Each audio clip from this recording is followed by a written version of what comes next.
la senadora, estamos en un momento bastante complejo en el debate educativo, y no solo en Colombia, sino realmente en toda América Latina. Y es un momento complejo y curioso porque, digamos que a pesar de que a nivel político electoral, ¿no?, se ha visto en algunos lugares un avance en los proyectos partidistas que se presentan como progresistas, ¿no?, o que tienen algunas propuestas progresistas o que se, digamos, ponen frente a proyectos y partidos tradicionalmente oligárquicos. En materia educativa, pareciera que el debate no ha, digamos, terminado por despegar hacia un camino que nos conduzca a construir sistemas educativos más justos y democráticos, ¿no? Y creo que eso es parte, producto de que los sectores, digamos, dominantes clásicos han entendido muy bien la importancia de los sistemas educativos para poder mantener espacios de control y desde luego para poder mantener espacios de reproducción de ciertos valores dominantes, de ciertas formas ideológicas que lo que buscan es esencialmente reproducir las desigualdades, ¿no? Y creo que han sido bastante claros en ese punto y muestra de ello es lo que está sucediendo ahorita en Colombia, desde luego, pero también lo que está sucediendo en otros países, ¿no? Y que todos estos, digamos, episodios confluyen en lo que podríamos denominar una permanencia en la tendencia a las privatizaciones educativas, ¿no? Digo en este momento privatizaciones y no privatización porque ya hace algunos años, más o menos casi 2 décadas incluso, en los debates educativos internacionales se ha trabajado mucho y se ha aclarado el hecho de que la privatización educativa no es un proceso lineal o que tenga exclusivamente un rostro. El rostro, por ejemplo, de la venta del servicio educativo, ¿no?, o de la venta más bien del acto educativo en tanto un servicio. No es únicamente esa forma de privatización.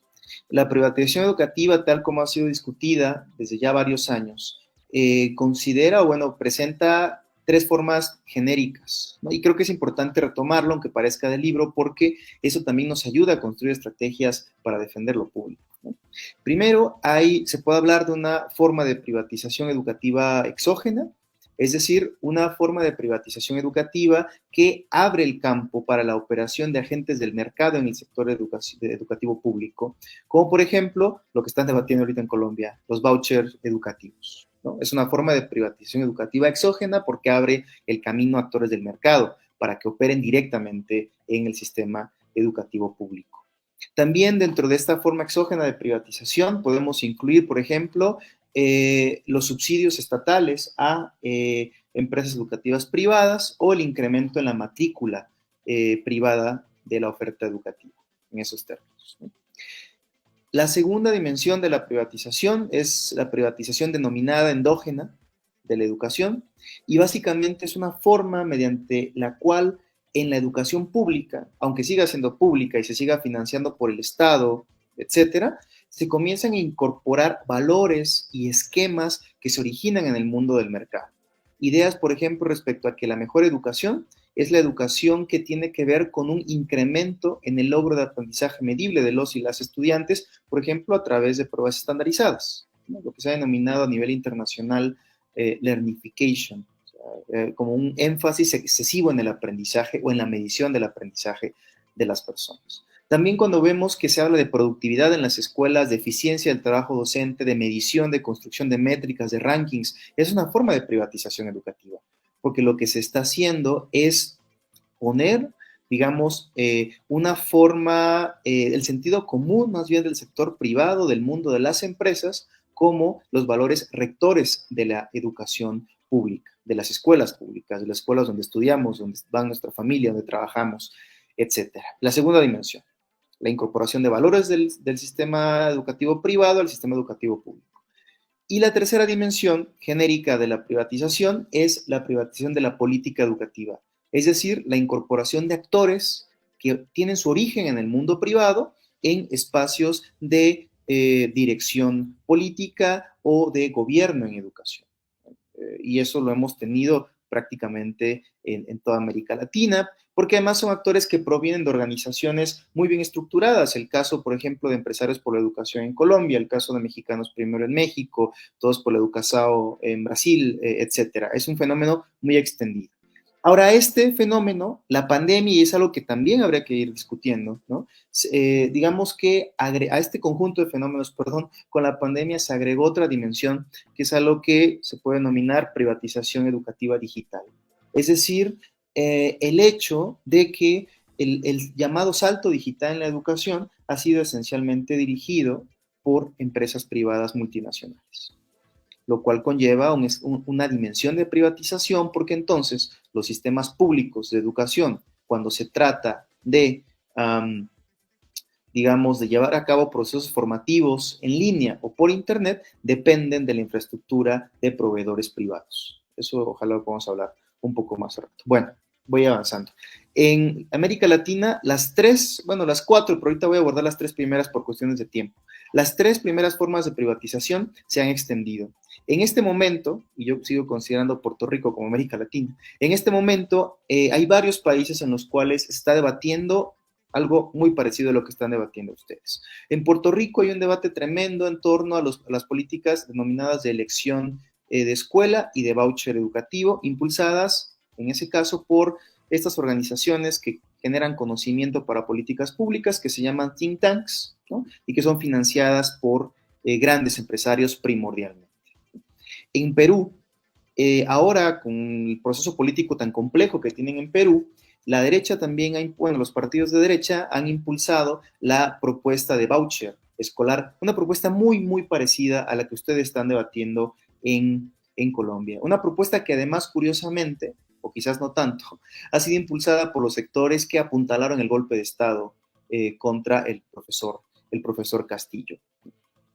Y hay debates en otras partes. En México también se debate este tema, pero la verdad es que por cuestiones históricas muy particulares no es tan sencillo, digamos, avanzar. La endoprivatización también ha avanzado en América Latina. En México tuvimos, por ejemplo, en tiempos ya del gobierno progresista, un secretario de Educación Pública que venía directamente de fundaciones privadas. La ex titular del Ministerio de Educación en su país también venía de fundaciones privadas. Algo similar ha sucedido en Ecuador, algo similar sucede en Argentina, ahorita, con cuadros medios de la burocracia educativa, y algo muy parecido ha sucedido en Brasil, incluso en tiempos de Lula da Silva. Es decir, privatización exógena y privatización endógena van avanzando. Y lo mismo sucede con la privatización de la política educativa.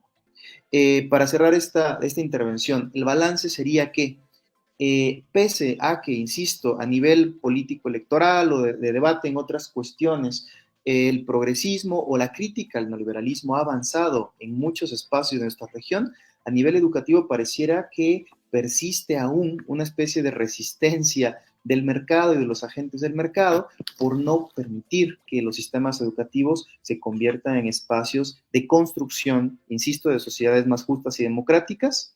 Al contrario, han buscado mantener en los sistemas educativos espacios de lucro, de reproducción de ideas dominantes orientadas a la desigualdad y también de un espacio de resistencia, porque también ellos, los sectores dominantes, entienden que si se tiene controlado el magisterio a nivel político, también se tiene controlada una parte fundamental de la sociedad a nivel de movilización en las calles, ¿no? Yo creo que aquí dejaré esta primera intervención para atender los 8 minutos.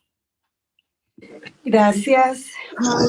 Y realmente observamos que son prácticamente las mismas políticas que se están aplicando en América Latina. Es decir, Perú, Ecuador, Puerto Rico, México, en Centroamérica también. Y esto de los vouchers y bonos escolares también ya se habían planteado durante varios años anteriores, pero no se habían atrevido a presentar realmente el proyecto de ley como está ahora. Ahora sí está a todo furor, porque el ideal es la educación pública estatal administrada por el Estado. Te cuento que acá en Colombia nos toca llamar educación pública administrada y financiada por el Estado, porque aquí también le llaman educación pública, por ejemplo, a los colegios que antes se llamaban en concesión y ahora se llaman administrados por el sector privado, es decir, el Estado construye el colegio, lo entrega con las mejores aulas, lo entrega con los mejores espacios, lo entrega con bibliotecas, con ludoteca, y se lo entrega a una empresa privada para que sea esta la que lo administre y nombren los maestros del sector privado.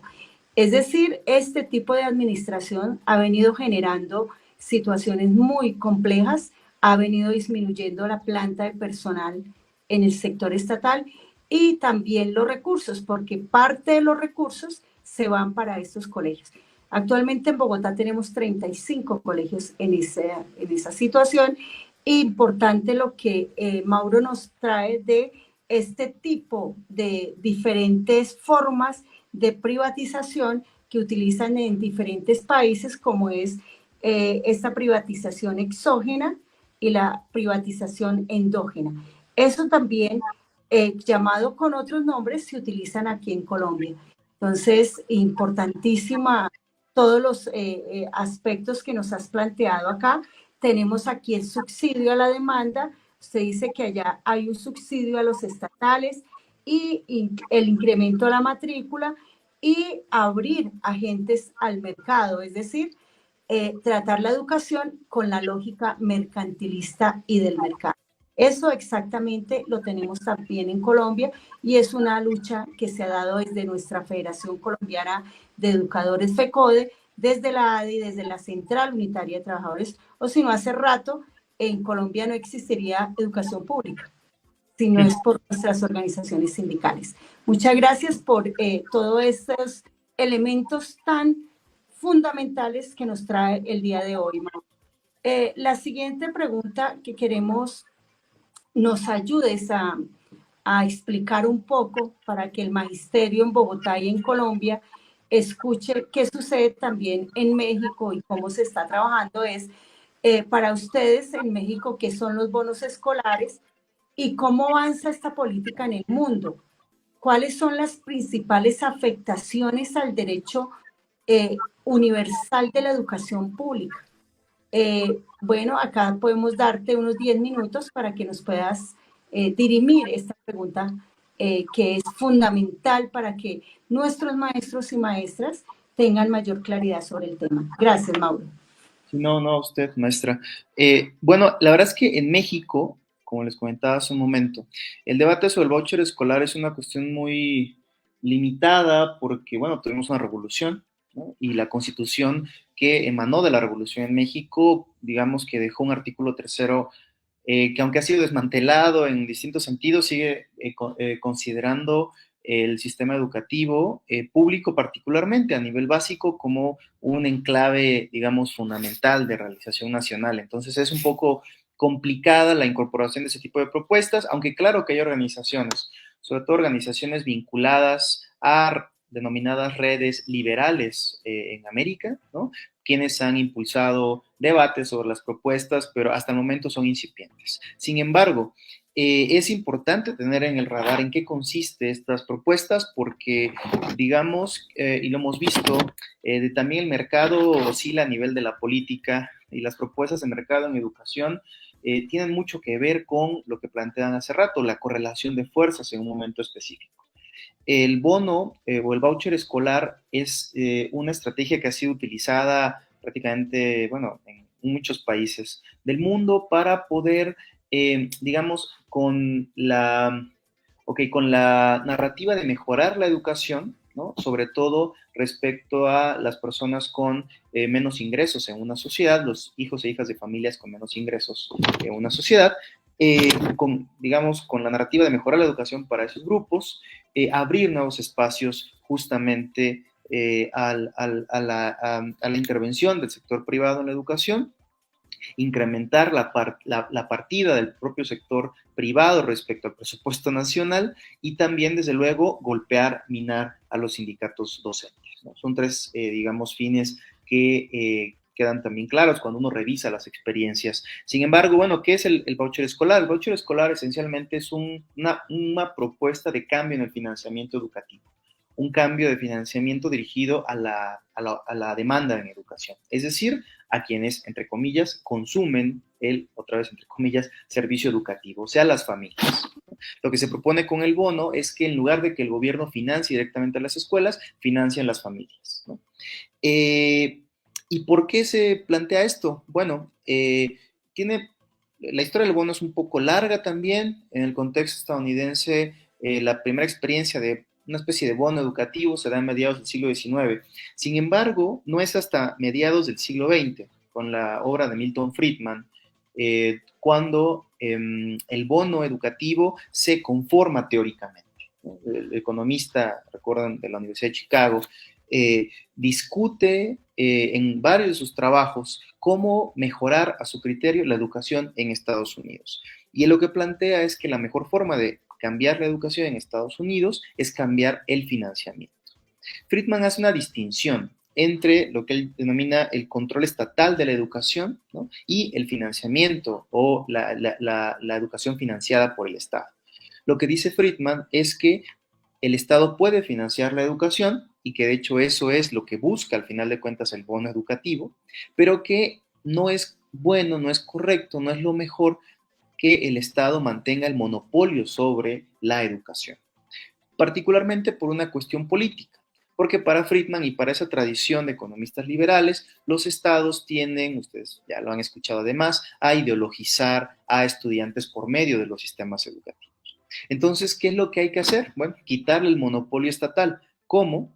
Cambiando el financiamiento, ¿no? En lugar de que les des dinero directo a las escuelas, le das dinero a las familias. Las familias entonces pueden elegir, teóricamente, a qué escuela enviar a sus hijos y de esa manera las escuelas, como se ven necesitadas de recursos que ahora tienen las familias, tienen que responder a las necesidades del consumidor, es decir, de las familias que son las que en última instancia, digamos, las nutren mediante los bonos del Estado. Esto busca, primero, les decía, quitar el monopolio educativo al gobierno, perdón. Segundo, entre comillas, empoderar al consumidor, o sea, a las familias. Y tercero, mejorar la educación en la narrativa que nos presentan, sobre todo para sectores populares y sectores que han sido además empobrecidos, digamos, sectores con poco nivel de ingresos, ¿no?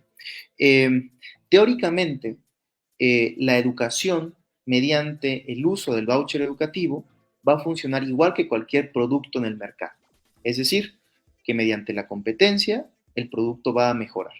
Lo que se dice, lo que se plantea con este esquema de financiamiento es que al financiar a las familias y no a las escuelas, esto generará un mayor nivel de competencia en el sistema educativo entre los estudiantes y entre las escuelas, para generar mejores resultados que les sean convenientes para distintas cuestiones. Esto, según se plantea, decía hace rato, va a generar el mismo efecto que lo que genera la competencia en el mercado. Es decir, dos productores que producen lo mismo tienen que mejorar su calidad para que su producto siga en el mercado. Eso mismo es lo que se piensa que va a generar la competencia en las escuelas mediante la inclusión del voucher educativo, porque las escuelas van a tener que competir unas con otras para obtener el financiamiento directo de las familias y los estudiantes van a tener que competir unos con otros para poder ser aceptados a las escuelas donde las familias quieran inscribirlos. Una competencia generalizada que según esta perspectiva mejorará la educación. Ahora bien, eso a nivel teórico. Pero a nivel político, el voucher, por ese mismo tiempo, entre los años 50 y 60, tuvo también un uso abiertamente, digamos, racista, ¿no? Porque ante los cambios en los modos de regulación del sistema educativo estadounidense y el desarrollo de las llamadas escuelas integradas, es decir, escuelas donde podían asistir personas blancas y negras en la misma escuela, ¿no? Familias blancas encontraron en el voucher un mecanismo para poder huir de esas escuelas y entonces mantenerse en escuelas privadas, obviamente integradas solo por personas blancas. Y esto generó mucha discusión porque en esas décadas el voucher educativo fue una herramienta de segregación. Sin embargo, más allá de la polémica y de los efectos, esta propuesta se ha mantenido vigente, particularmente en el caso de Estados Unidos, por parte del Partido Republicano, ¿no? De hecho, el gobierno de Trump buscó impulsar a nivel nacional la propuesta de los vouchers educativos, que ahorita opera más o menos en la mitad de los estados de aquel país, ¿no? Y tanto republicanos como think tanks como empresas han sido los principales lobistas de esta propuesta, que además va muy asociada con las propuestas de las denominadas escuelas charter, un modelo de escuelas un tanto parecido a lo que eran los colegios por concesión en Bogotá. Bueno, entonces, el voucher ya, digamos, cuando se aterriza puede ser tanto universal como focalizado. Es decir, se le puede dar un bono escolar a cualquier familia para que envíe a sus hijos a la escuela que quieran, entre comillas, bajo esta perspectiva, o puede ser también focalizado. Es decir, se le puede dar a familias que tienen hijos con determinados requerimientos específicos de aprendizaje. Y el financiamiento del voucher ya no se presenta, digamos, únicamente como directamente del gobierno, sino se presentan al menos dos grandes formas de financiamiento. Por un lado, que el gobierno dé directamente recursos mediante vales a las familias para que envíen a sus hijos a las escuelas, y por otro lado, que sean sectores, digamos, adinerados o fundaciones o organizaciones o empresas abiertamente quienes den dinero para que las familias puedan elegir a dónde enviar a sus hijos e hijas. Obviamente el dinero que se da pues es reducido de los impuestos que deberían de pagar. De cualquier forma, digamos que esto representa un dinero originario del sector público que termina en las escuelas del sector privado. Ahora bien, más allá de la discusión de que la educación evidentemente no puede funcionar como un mercado, y ustedes lo conocen, lo saben muy bien, nosotros no somos proveedores de mercancía, los estudiantes no son consumidores, la educación no es una mercancía, los contenidos no son productos. Me parece que la alegoría es bastante mala, bastante desatinada. Además, más allá de eso, es posible discutir los resultados de esta política en distintos países, particularmente en Estados Unidos y Chile, y ya voy cerrando esta parte, donde esta política ha sido muy extendida. Tuve la oportunidad de leer, no sé si fue la primera versión, si es que hubo solo una primera versión o la más actualizada, no sé, de la propuesta de vouchers en Colombia recientemente. Y cuando vi la propuesta, bueno, en la propuesta se exponen casos de países donde ha sido, digamos, discutida e impulsada esta propuesta del voucher escolar, pero en la propuesta no se muestran las contradicciones que se han generado en esos sistemas educativos, que creo que sí hay que mencionar, ¿no? Primero, particularmente en el caso de Chile y de Estados Unidos, la propuesta del voucher escolar ha conllevado a un incremento en la segregación escolar, tanto por la diferencia, entre comillas, racial entre una escuela y otra, como por diferencias socioeconómicas, porque las escuelas también se reservan el derecho de admisión de los y las estudiantes. Hay mucha literatura al respecto. En ambas expresiones se ha discutido bastante el hecho de que el voucher escolar representa un drenado de recursos del sector público al sector privado, porque es posible ver, sobre todo recientemente en el caso de Estados Unidos, varios estudios que nos muestran que de 2008 a 2020, más o menos, ha habido un incremento sustancial en el financiamiento destinado a este tipo de programas que, desde luego, ha golpeado de forma negativa al sector público y a las escuelas públicas.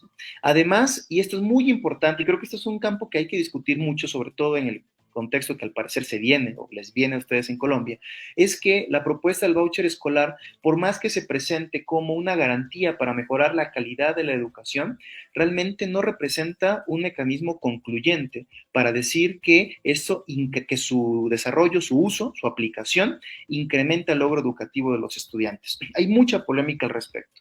No es seguro, no es concluyente, no es un argumento a lo que voy el hecho de decir, si impulsamos el voucher escolar, va a mejorar la educación, entendido mejorar la educación como mejorar el puntaje en pruebas estandarizadas, que también es muy cuestionable, pero incluso sus propios términos no es algo muy sólido. Y por último, y eso también es importante, la aplicación de ese tipo de programas genera afectaciones al magisterio, porque, y lo planteó la senadora hace un momento, el hecho de impulsar el voucher no es solamente avanzar en una política pública específica, es construir un discurso, es construir una narrativa, y la narrativa que generalmente ha acompañado el impulso a voucher escolar es una narrativa abiertamente antisindicalista en el campo de la educación. Entonces yo creo que sí es importante considerar esos elementos para poder avanzar en la discusión y desde luego activar la organización docente en defensa de la educación pública en Colombia.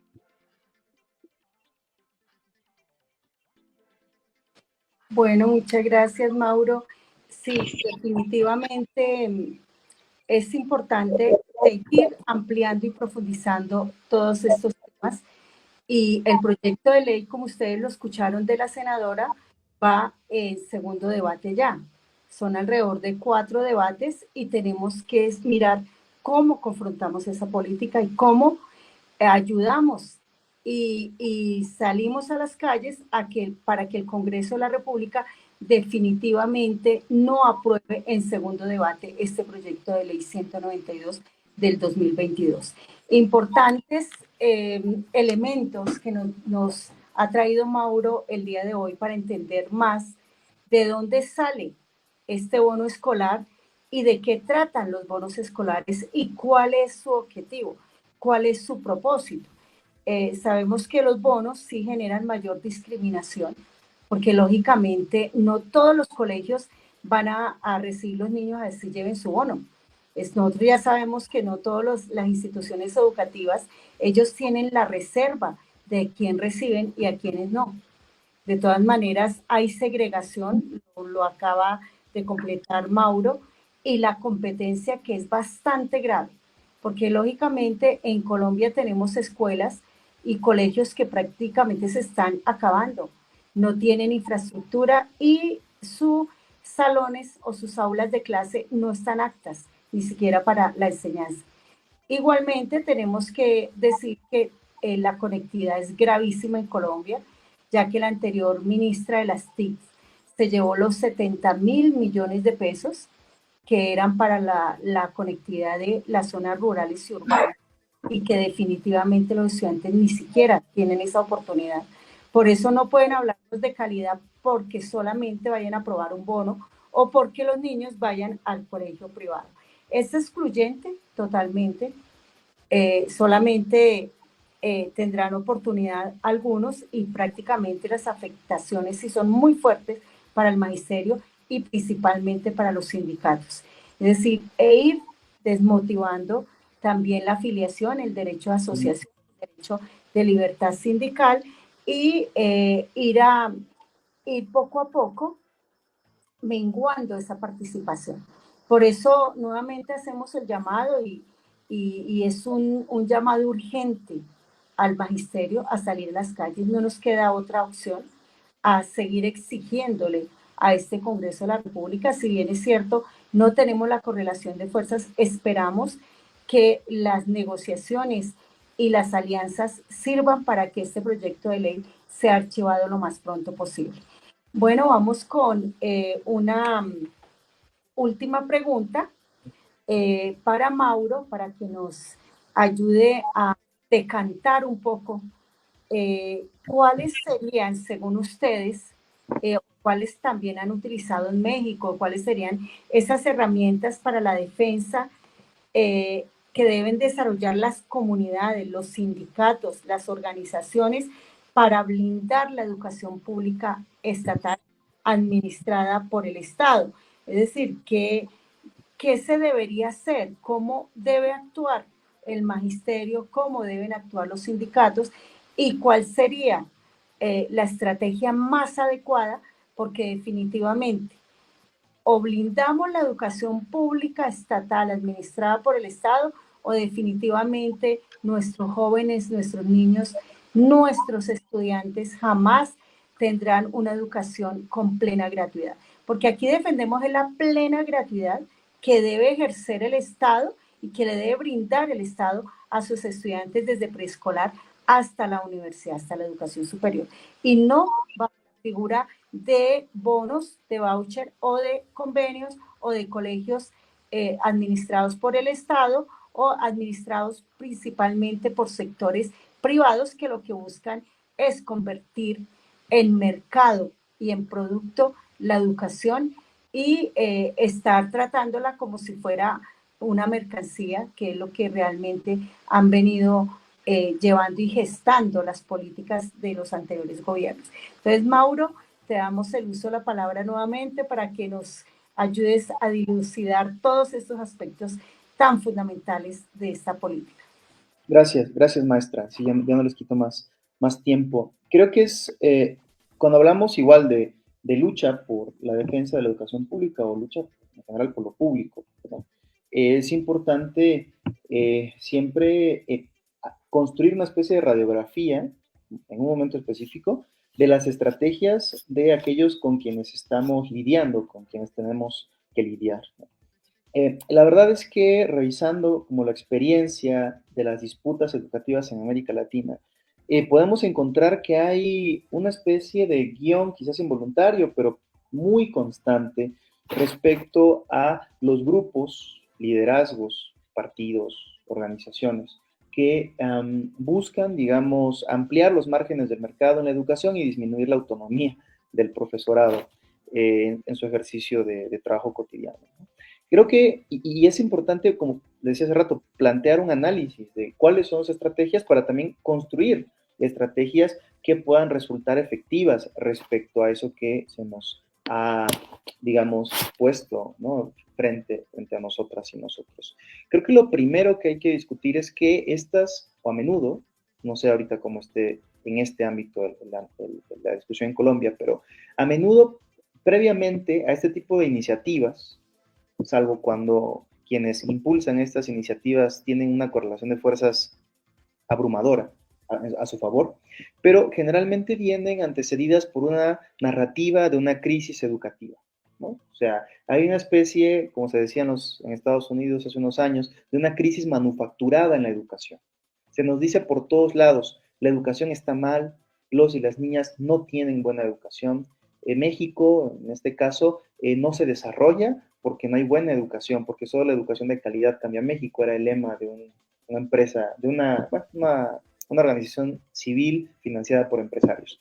Hay una crisis educativa en la narrativa, ¿no? Y la crisis educativa, o esa narrativa de crisis, obviamente es apuntalada, pues, por generalmente los resultados de pruebas estandarizadas, ¿no? Porque además se hacen comparativas con los resultados de otros países, que muchas veces no consideran otras cuestiones, no consideran la condición socioeconómica de estudiante, las condiciones de las escuelas, el salario de los y las maestras, la ratio por grupo, todo eso no se considera, a pesar de que, por ejemplo, la prueba PISA considera en muchas de esas cuestiones cuando entrega los resultados. Cuando los grupos en los países quieren impulsar ese tipo de reformas de privatización, obviamente entregan información sesgada a la ciudadanía. Y es una información sesgada que conlleva estas implicaciones de crisis educativa. Sobre todo y primordialmente en dos sentidos: crisis en resultados educativos y crisis en valores. De modo que lo que se dice es que las escuelas ni sirven para que estudiantes aprendan, ni sirven para que se eduquen bien en términos sociales. En eso se fundamenta generalmente esta crisis educativa. Ahora, esta crisis les permite a los grupos que inician con el proyecto construir lo que se podría denominar coaliciones discursivas, es decir, acuerdos tácitos con otros sectores, ajá, que tienen ciertas preocupaciones sobre la problemática educativa, aunque no piensen, digamos, de la misma forma que quienes iniciaron la campaña de desprestigio. Pueden ser solamente sectores de clase media que piensan que hay que mejorar la educación. Pueden ser padres o madres de familia que piensan que se están perdiendo los valores en la sociedad. Pueden ser empresarios, ¿no?, que consideran que los y las trabajadoras que llegan a sus empresas no son tan buenos como antes. El punto es que se va haciendo una especie de bola de nieve, ¿no?, cada vez más grande, que está articulada por información sesgada, lanzada por el grupo que originalmente busca desprestigiar la educación pública para hacer cambios estructurales. Y esto genera, desde luego, que cuando vemos, hay una especie de frente extraño entre políticos, expertos y expertas en educación, ¿no?, grupos de padres y madres de familia, y es el guión en muchas partes, incluido México en este momento también, por cierto, que parecieran estar de acuerdo en una cosa: la educación está mal y hay que transformarla. Sin embargo, hay que transformarla conlleva entonces la necesidad de una propuesta, y quien tiene la propuesta es quien inició la campaña, que desde luego es, por ejemplo, quien ahorita está proponiendo los vouchers, probablemente, ¿no? Entonces, una vez que se construye digamos, esa coalición discursiva, queda también o es favorecida más bien por una cobertura mediática importante. Porque supongo que también en Colombia hay medios de comunicación conservadores, ¿no?, que lo que buscan generalmente es golpear cualquier expresión de sindicalismo independiente, democrático o de izquierdas o progresista, ¿no? Y esos medios lo que hacen es amplificar y hacer cada vez más grandes esas preocupaciones, buscando generar un consenso con la población. En el caso mexicano, por ejemplo, antes de la reforma educativa del año 2013, que fue una reforma grotesca en distintos aspectos, en sus consecuencias con el magisterio particularmente, antes de la reforma se publicó una especie de película presentada como documental, se llamó De Panzazo, igual esta la pueden encontrar en internet un día que quizás quieran ver algo de eso, que era una caricaturización del sistema educativo nacional. Básicamente se trataba a los y las maestras como personas tontas, a estudiantes también como personas tontas, todo el mundo era tonto, excepto quien hizo el documental. Documental financiado por empresarios y utilizado además por una asociación civil que quería convertirse, de facto al menos, en la autoridad educativa a nivel federal, ¿no? O una especie de autoridad educativa a la sombra, como se dice en la ciencia política occidental, ¿no? Entonces, esa estrategia sucede en muchas partes y creo que identificarla nos puede ayudar para construir contranarrativas. Entonces, creo que primero, o algo que se tendría que hacer, es disputar esta narrativa de crisis educativa. Es que no salimos bien en las pruebas estandarizadas. Bueno, hay que hacer una lectura más compleja, completa y pública de lo que miden las pruebas estandarizadas, de lo que consideran y particularmente de lo que dejan de lado, de lo que no se dice. Porque ustedes saben que en los textos, en los debates, incluso en las relaciones personales, los silencios cuentan. Y también hay silencios en educación que son significativos y a los cuales tenemos que poner el dedo. Entonces, desmantelar esa narrativa de crisis educativa desde las aulas, desde las familias. Segundo, impulsar una política de alianzas también que permita que el magisterio pueda extender, digamos, su programa de cambio en la educación. En el caso mexicano, eso resultó importante en esa coyuntura de 2013-2017, porque el magisterio organizado, particularmente en la Coordinadora de Trabajadores de la Educación, la CENTE, logró generar alianzas con otros sectores, con estudiantes universitarios, con campesinos, con padres y madres de familia, con sector obrero, y se generó una coalición importante que cuestionó esa reforma educativa, porque lo que se dijo fue es una reforma injusta, como creo que en general es injusto plantear un sistema educativo que sea mediado por una lógica económica y de la rentabilidad. Creo que eso por definición es, a mi parecer, es injusto. Entonces, digamos, fisurar y romper esa narrativa de crisis educativa, construir una política de alianzas, desde luego convocar a la movilización, porque la movilización yo creo sigue siendo un eslabón importante en la cadena de las luchas sociales, es fundamental, ¿no? Y mantener también una campaña mediática importante. Para bien o para mal, actualmente la política en cierta medida se juega mucho a nivel de los medios de comunicación. Y lamentablemente los medios de comunicación, tanto los tradicionales como los, digamos, más novedosos, las redes sociales, también conllevan de arranque una cuestión de clase social. Y hay intereses políticos e intereses por controlar esos espacios. Sin embargo, creo que a diferencia del pasado, las redes sociales nos permiten crear una especie de contrapoder mediático, si me permiten decirlo así, respecto a los grandes medios de comunicación, a los grandes diarios, ¿no?, a las grandes televisoras. Y creo que hay que usar los medios de comunicación en este sentido, ¿no? Hay que difundir un mensaje, hay que hacer mucho ruido para poder extender las preocupaciones del magisterio y la negativa del magisterio respecto a esta propuesta a cada vez más sectores, con miras, nuevamente, a romper esa narrativa que sienten que les puede legitimar para impulsar una política de esta magnitud y de este talante. Segundo, con miras a construir una política de alianzas que fortalezca el movimiento de resistencia. Y tercero, y con esto cierro, y creo que es quizás lo más importante, con miras a ganar el sentido común en educación. El sentido común, que es algo que creo que en general nos ha faltado de alguna manera, herramientas, tiempo, no lo sé, disputar, porque el sentido común parece que está cada vez más plegado del lado del mercado. La educación, y ustedes lo han visto, se dice que no vale si no te ayuda a encontrar un trabajo en el mercado laboral. la educación parece que no funciona porque nos dicen es que nos están enseñando cosas que ahorita en el mundo de lo digital ya no nos funcionan. Hay un sentido común ahí por disputar en educación y creo que en el caso de Colombia es esta coyuntura una buena oportunidad para, digamos, hacer regresar a lo público el sentido de las escuelas financiadas, organizadas y administradas por el Estado, desde luego. Y bueno, yo creo que esa sería mi intervención en este sentido.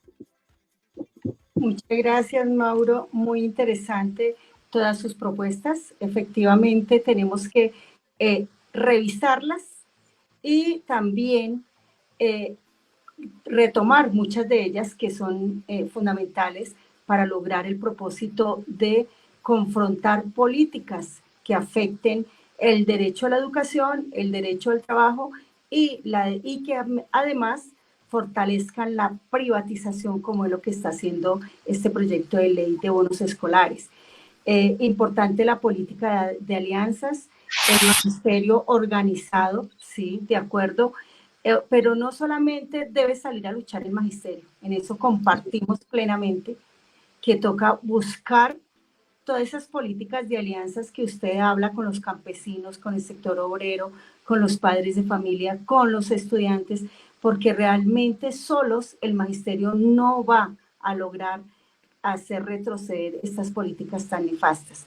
Convocar a la movilización, eso es uno de los puntos claves que nosotros sabemos que una de las mayores tareas es tener a la población en las calles movilizada para lograr arrebatar y quitar y archivar todos estos proyectos de ley graves que afectan los recursos para la educación pública. Esas campañas que se hacen por los medios de comunicación y también hacer un llamado desde este espacio a la Asamblea de Delegados Oficiales de la ADE, a la Junta Directiva, que estamos muy pendientes acá. Somos la Junta Directiva de la ADE la que permitimos todos estos espacios y que estamos muy preocupados por este tema del bono, de los bonos escolares y que vamos a llamar a la movilización, lógicamente, a la organización y a la lucha, pero principalmente a la unidad. La unidad es la que nos hace fuertes y la que nos hace y que hace que de alguna manera estemos organizados y estemos listos para dar la lucha. Igualmente hacer toda una campaña de pedagogía de los bonos escolares para que la población, los padres de familia, los estudiantes, el sector obrero, entienda qué implica estos bonos escolares, porque a futuro seguramente el Estado, el mismo gobierno le puede decir a los padres de familia, ya no se dan más bonos, entonces ustedes, padres de familia, son los que deben pagar el derecho a la educación.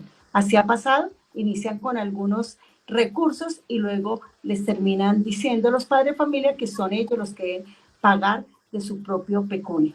Hay algunos mensajes aquí anotados que no quisiera que Mauro se fuera sin escucharlos o de pronto darnos su opinión y ya con esto finalizamos este Facebook Live, sin antes decirle a los compañeros y compañeras del Magisterio de Bogotá y de Colombia que todos los jueves a las 6:30 de la tarde vamos a tener varios Facebook Live que los va a dirigir la Junta Directiva de la ADE, es decir, los compañeros de la Junta van a ser los panelistas, entre ellos el próximo va a ser de carrera docente, retén social y provisionales, y el siguiente, que son todos los jueves del mes de agosto y parte del mes de septiembre, el otro será de concurso especial docente y el concurso a nivel general. Entonces, todas y todos invitados para que a las 6:30 de la tarde estén muy pendientes porque son temas de gran interés, tanto para padres de familia, estudiantes y principalmente maestros. Entonces, aquí hay algunas preguntas y otras, algunos comentarios. Nos pregunta John Jairo González, dice cordial saludo, ¿cuál es el verdadero interés que tienen los bonos escolares que ganan los gobiernos neoliberales en la privatización educativa? Y luego también hace esta pregunta, desigualdad, manipular las próximas generaciones para ganar adeptos políticos, acumular dinero. Otra es el docente Salvador Pacheco, que ese ya es Un mensaje, gracias senadora por sus aportes. Silvia Gómez, los maestros tenemos la obligación de detener el hurto a la educación, que se haga debates con toda la comunidad educativa y en cada colegio. Aquí nos escribe también Rubén Darío Pinilla, aunque planteen los bonos como universales, es la mercantilización de la educación estatal, que ha sido financiada en más de 200 billones de pesos, no a los bonos escolares. Efectivamente, te comentamos que en el año 2001 nos recortaron las transferencias de los recursos que gira la nación al Estado en más de 180 billones de pesos y que ahora va en 200 billones de pesos y que hasta el momento no los hemos podido recuperar y que por eso estamos dando una gran lucha por la reforma al sistema general de participaciones y por mayores recursos que acaben con estas brechas que tenemos en Colombia. Entonces, ya tu último comentario, Mauro, muchísimas gracias, de verdad que excelentes tus aportes. Todo esto lo vamos a llevar a las bases, al magisterio, y ojalá los maestros y maestras que no estuvieron el día de hoy observando este Facebook Live puedan verlo en diferido para que conozcan que en otros países de América Latina también el tema de la privatización se ha profundizado. Gracias, Mauro, y escuchamos ya tus últimos comentarios. Sí, no, gracias y gracias también por los comentarios. Creo que lo que comentabas al final, maestra, es muy importante. Tener el conocimiento, la conciencia también de que no solo a nosotras, a nosotros nos está sucediendo esto y que por lo tanto también quizás podemos construir hacia afuera, ¿no? Hacia afuera también de Colombia acuerdos. Creo que es importante, sería muy bueno, ¿no? Plantear ahí un puente de diálogo entre los y las maestras peruanas y ustedes respecto a lo que está pasando, porque es muy parecido. Salvo que la coyuntura política es distinta en el país, la propuesta es muy, muy parecida y yo creo que pueden haber aprendizajes mutuos que nos ayuden a la lucha en toda América Latina. Ahora, los gobiernos neoliberales, digamos, que pueden ganar con estos vouchers. Bueno, yo creo de bote pronto que algo que hacen los vouchers es cambiar la cultura escolar. Cambia la cultura escolar, ¿no? Porque pasa la cultura escolar, o tiene que pasar las prácticas escolares, lo voy a plantear así, por el fuego de la competencia, por el fuego de la lógica del mercado, por el fuego del individualismo, ¿no? Y eso cambia la cultura escolar. Y al cambiar la cultura escolar, entonces estamos atendiendo que los gobiernos neoliberales, o que hablar de neoliberalismo no es hablar únicamente de un conjunto de políticas públicas, como de reducir, por ejemplo, el financiamiento para el gasto público o mantener una tasa alta de desempleo o golpear sindicatos. No solamente eso, sino el neoliberalismo también es construir prácticas de vida. El hecho de que no nos interese el sindicato porque creemos que cada quien por nuestra cuenta va a salir mejor adelante. Por ejemplo, que sucede en muchas partes. En México sucede, no sé si también en Colombia. ¿No? El hecho de no interesarnos por los problemas comunes, el hecho de hacer de cada uno de nuestro tiempo una mercancía, y pareciera algo lejano, pero no. Hace tiempo leía, no recuerdo dónde, que los tiempos habían cambiado mucho. Decía, no sé quién escribió, no puedo citarle porque no recuerdo, pero decía, antes, cuando teníamos una habitación libre en casa, era el espacio en el cual recibíamos visitas y estaban ahí cuando iban a vernos. Ahora tenemos un potencial Airbnb. Antes, cuando viajábamos de un lugar a otro y podíamos llevar a alguien en nuestro automóvil y platicar o escuchar música. Ahora con BlaBlaCar podemos rentar nuestro auto para viajar un tiempo. Es decir, vivimos en torno a la rentabilidad de nuestras actividades. Es un cambio en la cultura. Lo que busca entonces los vouchers en una segunda dimensión es cambiar la cultura escolar, con giras a la rentabilidad. Porque entonces, como lo que se da a las escuelas es una inversión, lo que se tiene que tener es un retorno. Un retorno no solo en dinero, sino también en formas de vivir de manera más ad hoc al capitalismo, insisto, a la expoliación de la naturaleza, a la explotación del trabajo y todo lo que esto conlleva, ¿no? Creo que es eso, el cambio en la cultura escolar. Claro que, la segunda intervención, estas políticas que generan desigualdad, pues sí, pueden apuntar a la manipulación, porque desde luego que cuando hay desigualdad, digamos, de condiciones sociales, también hay desigualdad en el acceso a la cultura, ¿no?